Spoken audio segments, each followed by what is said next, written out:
اسی میں ایک سوال ہے جی، محرم میں نکاح کرنا کیسا ہے؟ یہ سوال بھی ظہور احمد نے کشمیر سے پوچھا ہے۔ محرم میں نکاح کرنا بھی جائز ہے، بلکہ ہمارے مسلک کے مطابق باعث برکت ہے، کیونکہ محرم کو اللہ کے نبی نے محترم قرار دیا ہے، تو قابل احترام مہینہ ہے، تو مقدس ہے، تو مقدس مہینے میں عبادت کا ثواب بھی زیادہ ہوتا ہے، اور نکاح بھی شریعت میں عبادت ہے۔ نکاح کیسے عبادت ہے؟ شریعت نے نکاح میں عبادت کا رنگ ڈال دیا ہے۔ دیکھیں آپ کہ نکاح ایک معاملہ ہے، لیکن اس سے پہلے خطبہ بھی ہوتا ہے۔ خطبہ جمعے کی نماز سے پہلے ہوتا ہے، خطبہ عید کی نماز سے پہلے ہوتا ہے، خطبہ استسقاء کی نماز سے پہلے ہوتا ہے، خطبہ حج میں ہوتا ہے۔ یہ ساری عبادتیں ہیں نا جس میں خطبہ ہے، لیکن اسلام نے کیا کہا؟ نکاح سے پہلے بھی خطبہ ہوگا۔ اس کا مطلب اسلام نکاح کو عبادت قرار دے رہا ہے، نکاح میں عبادت کا رنگ بھر رہا ہے۔ تو عبادتیں تو مقدس مہینے میں زیادہ ثواب ہوتا ہے ان میں۔ تبھی آپ دیکھیں نبی صلی اللہ علیہ وسلم نے فرمایا رمضان کے بعد سب سے زیادہ روزوں کا ثواب محرم میں ملتا ہے۔ کیوں؟ مقدس ہے نا، تو عبادت کا ثواب بڑھ گیا اس میں۔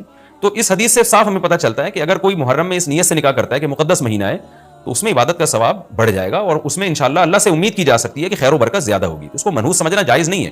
اگر آپ کہتے ہیں اس مہینے میں چونکہ حضرت حسین رضی اللہ تعالیٰ عنہ کی شہادت ہوئی ہے اس لیے منحوس ہے، تو یہ غلط ہے۔ ایک تو ہماری نظر میں شہادت ایک بہت مقدس مقام ہے، اس کی وجہ سے کوئی مہینہ منحوس نہیں ہو سکتا، مقدس تو ہو سکتا ہے، منحوس نہیں ہو سکتا۔ دوسری بات یہ کہ یکم محرم سے لے کے 29 یا 30 ذی الحجہ تک اسلامی تاریخ میں کوئی ایسا دن نہیں ہے جس میں کسی مقدس شخصیت کی شہادت نہ ہوئی ہو یا کسی پہ ظلم نہ ہوا ہو۔ اگر آپ تاریخ کے اوراق اٹھا کے دیکھیں، ہر مہینے ہر تاریخ کو کوئی نہ کوئی اسلام میں اچھا واقعہ بھی ہوا ہے اور برا واقعہ بھی ہوا ہے۔ حضرت عثمان رضی اللہ تعالیٰ عنہ کی شہادت ہوئی باغیوں کے ہاتھوں، خود نبی صلی اللہ علیہ وسلم کی وفات ہوئی ربیع الاول میں، اور بھری ہوئی ہے نا اسلامی تاریخ۔ حضرت علی رضی اللہ تعالیٰ عنہ کی شہادت ہوئی۔ تو ان تمام شہادتوں کے آپ ایام نکالیں، ان کے مہینے نکالیں، کوئی مہینہ نہیں بچے گا۔ تو اس بیس پہ اگر آپ کہتے ہیں کہ اس مہینے میں نکاح پسندیدہ نہیں ہے، پھر تو پہلی تاریخ سے لے کے سال کی آخری تاریخ تک کوئی تاریخ بھی ایسی نہیں ہے کہ جس میں انسان نکاح نہ کرے۔ اس کا مطلب پھر آپ کمارے چھڑے چھاٹی گھومتے رہیں، اور مسلمانوں کی پھر گروتھ ریشو تو میرا خیال ختم ہو جائے گا، مر جائیں، کہاں پیدا ہوں گے لوگ۔ اور اگر آپ کہتے ہیں کہ نہیں جی، کسی شخصیت کے کسی دن میں انتقال کر جانے سے یا شہید ہو جانے سے یا اس پہ ظلم ہونے سے وہ دن منحوس نہیں بنتا، تو پھر 10 محرم بھی منحوس نہیں ہے۔ 10 محرم میں بھی آپ نکاح کر سکتے ہیں، اور محرم کے بقیہ تاریخوں میں بھی آپ نکاح کر سکتے ہیں۔ اور روایات میں ہمیں ملتا ہے کہ بعض بڑے بڑے حضرات تھے جن کے محرم کے مہینے میں نکاح ہوئے۔ میں اس بحث میں نہیں جاؤں گا، پھر اس میں تاریخی روایات ہیں، کوئی کہتا ہے فلاں تاریخ تھی، کوئی کہتا ہے، پھر لوگ اس پہ ایک غیر ضروری بحث میں چلے جاتے ہیں، لیکن ہمیں ایسے واقعات ملتے ہیں۔ تو اس لیے اس بارے میں، اور پھر شریعت میں جلد نکاح کی ترغیب ہے۔ نکاح کو ڈیلے کرنا یہ شریعت میں پسندیدہ کام نہیں ہے۔ اس بیس پہ تو ڈیلے کیا جا سکتا ہے نکاح کہ آپ کو رشتہ سمجھ میں نہیں آ رہا، مشورے کر رہے ہیں، لیکن جب ایک دفعہ رشتہ سمجھ میں آ جائے تو اسلام کا حکم یہ ہے کہ اس میں جلدی کی جائے۔ صحیح ہے بخاری کی مشہور حدیث ہے، نبی صلی اللہ علیہ وسلم کی خدمت میں خاتون آئی، عرض کیا کہ یا رسول اللہ میں آپ سے نکاح کرنا چاہتی ہوں۔ آپ نے چہرہ مبارک کو جھکا لیا، آپ کا ارادہ نہیں تھا۔ ایک اور صحابی کھڑے ہوئے، عرض کیا یا رسول اللہ آپ میرا ان سے نکاح کر دیں۔ اسی محفل میں نبی نے ان صحابی سے نکاح کرا دیا۔ آپ نے تو یہ نہیں پوچھا کہ یہ محرم کا مہینہ چل رہا ہے یا سفر کا مہینہ چل رہا ہے یا ربیع الاول کا مہینہ چل رہا ہے، ڈیلے نہیں کیا اس کو، اس لیے کہ خود آپ کی تعلیمات یہ ہیں کہ نکاح میں جلدی کی جائے۔ تو اگر آپ کو محرم میں رشتہ ملتا ہے، آپ ربیع الاول تک ڈیلے کرتے ہیں محرم کی وجہ سے یا سفر تک ڈیلے کرتے ہیں، تو یہ ڈیلے کرنا خود قرآن و سنت کے خلاف ہے۔ جس چیز میں تعجیل مقصود ہے، جس چیز کو شریعت نے جلدی کا حکم دیا، عبداللہ بن مسعود رضی اللہ تعالیٰ عنہ فرماتے تھے، مصنف ابن ابی شیبہ کی روایت ہے کہ مجھے پتا چل جائے نا کہ میری زندگی میں صرف ایک رات باقی ہے، اگلے دن میں نے مر جانا ہے، اور میرے نکاح میں کوئی عورت نہ ہو، میں وہ رات بھی نکاح کے بغیر نہیں گزاروں گا، میں بیوی کے بغیر نہیں گزاروں گا، اس خوف سے کہ مجھے کہیں فتنہ نہ ہو جائے۔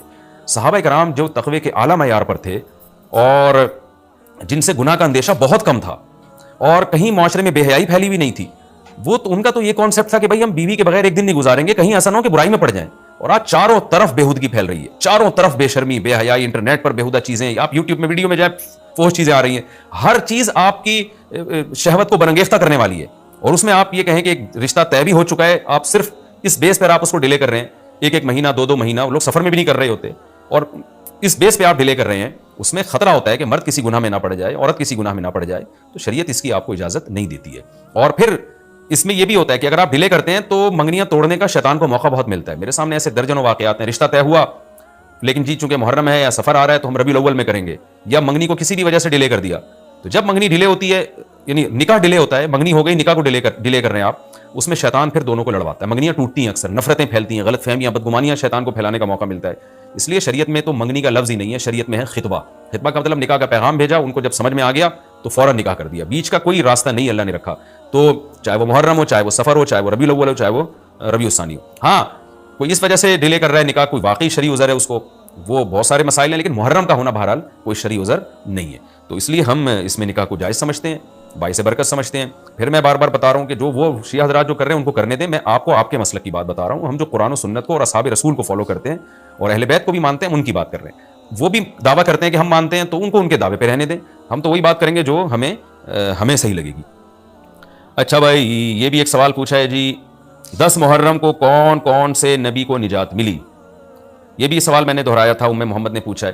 تو دیکھیں، اس بارے میں صرف ایک واقعہ مستند ہے، حضرت موسیٰ علیہ السلام کو فرعون سے نجات ملی۔ اس کے علاوہ 10 محرم کی طرف جتنے قصے منقول ہیں، ابراہیم علیہ السلام کو آگ میں ڈالا گیا، پھر آدم علیہ السلام دنیا میں آئے، یا اس دن قیامت آئے گی، یہ سب من گھڑت ہیں، ان کی کوئی حیثیت نہیں ہے، ان کو نہیں بیان کرنا چاہیے۔ یہ بھی سوال ہو گیا قیامت کیا محرم میں آئے گی؟ ایسا نہیں ہے، ہمیں نہیں پتا محرم میں آئے گی یا سفر میں آئے گی۔ سورہ طٰہٰ میں اللہ نے صاف طور پہ بتا دیا کہ اکاد اخفیھا لتجزیٰ کل نفس بما تسعیٰ، میں قیامت کے دن کو چھپا دوں گا۔ اللہ نے کسی کو نہیں بتایا کس دن آئے گی، وہ آئے گی تو اچانک آئے گی۔ اچانک وہی چیز ہوتی ہے جس کی ڈیٹ کا ہمیں علم نہیں ہوتا۔ لا تأتیکم الا بغتہ، قرآن کہتے ہیں اچانک آئے گی، تو اچانک کا مطلب اس کی ڈیٹ اللہ نے، اس کا سال، اس کا مہینہ اللہ نے ہمیں نہیں بتایا، تبھی تو اچانک آئے گی وہ۔